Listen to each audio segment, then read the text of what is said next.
I let a girl I barely consider a friend call herself my maid of honor to avoid hurting her feelings, but now she's sabotaging my wedding, and I don't know how to get rid of her without setting her off. Some background info about this girl: let's call her Jess, 26F. At this point in her life, she's kind of a hot mess. She's one of those people who airs everything on Facebook, who has a new love of my life every month, and a new best friend every few months. Her relationships and friendships usually end terribly, with both sides hating each other. So how did I, 27F, become being her best friend? Well, she hasn't always been this way. She was relatively normal 5 years ago when I met her, save for the normal early 20s drama. But in the last 2 years, she's lost her mom to cancer and her grandpa to old age, and she doesn't have any other family. She dropped out of school and found out her boyfriend at the time was cheating on her. After the breakup, I was acting like a shoulder to cry on since she had pretty much hit rock bottom. A few months later, she was telling everyone how close we were and started tagging me as her best friend. A few months ago, I got engaged.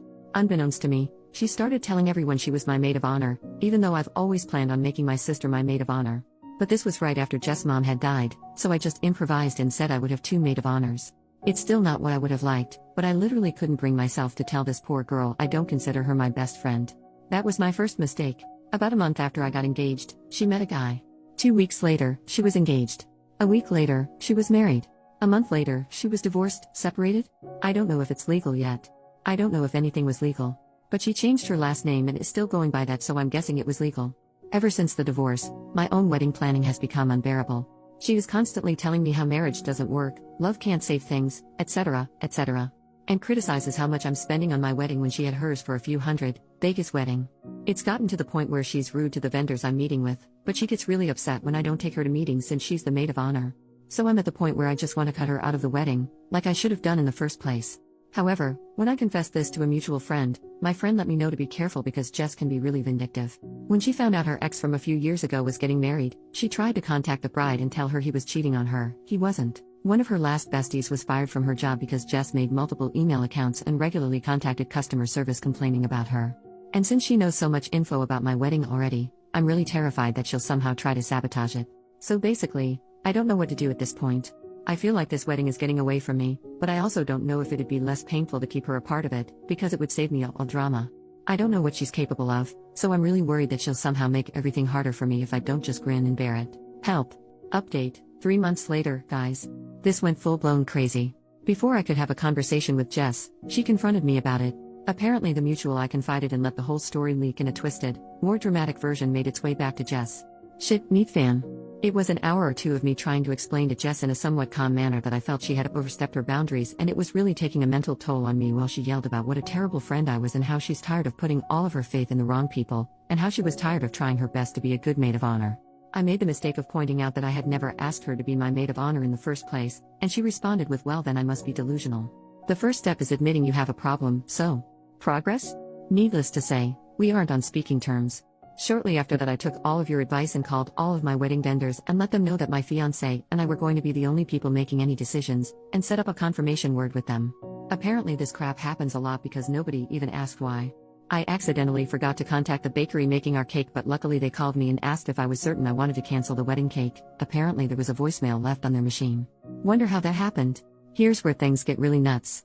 A few weeks after our blow-up, she apparently met some guy who is the love of her life. A few weeks after that, they're engaged. I can't make this crap up. She did it again. Then our mutual friends get invitations for her wedding, which is the same date as mine. But since they had RSVP'd for my wedding, a lot of them couldn't make it. A few days before her wedding, they have to cancel because he's already married. And you know what? So is she. I guess she never got officially divorced from that first quickie wedding. So as far as I know, no wedding actually happened.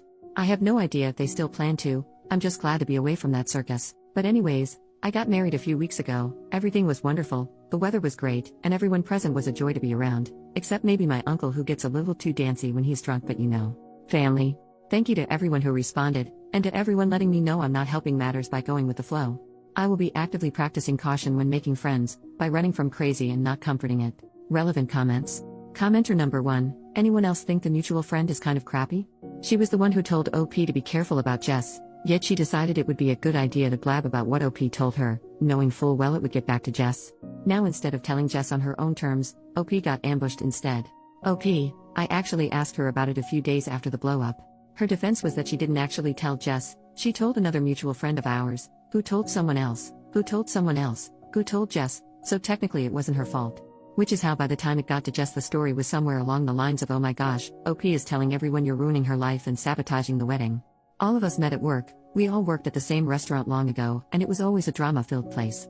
A lot of the same people still work there and still thrive off of the drama. I'm thinking it's time for me to move on from that specific crowd. Cliques are fun in middle school. In your 20s, not so much. Commenter number 2, you said I will be actively practicing caution when making friends, by running from crazy and not comforting it. I'd like to nominate the first candidate for your new policy, the mutual friend who somehow let the story leak and repeated to Jess a twisted, more dramatic version of what you had confided in her. OP, I've decided to distance myself from that crowd and all. We're in different points in our lives, and I just don't find the gossiping all that fun. My real besties, from high school who were all bridesmaids, have all grown up and we would never pull this crap. Commenter number 3, I bet Jess was never actually getting married this time. It was just a plot to ensure at least some of your friends didn't make your wedding. OP, I suspect that as well, but since she's done it before I wouldn't be surprised if she actually went through with it. I'm assuming they were both trying to get divorced before the wedding and realized they wouldn't be able to in time, because some stuff takes time and can't be erased in a jiffy, so they couldn't do it. I get the feeling this guy is either really stupid or just as crazy as she is, so at least they found each other?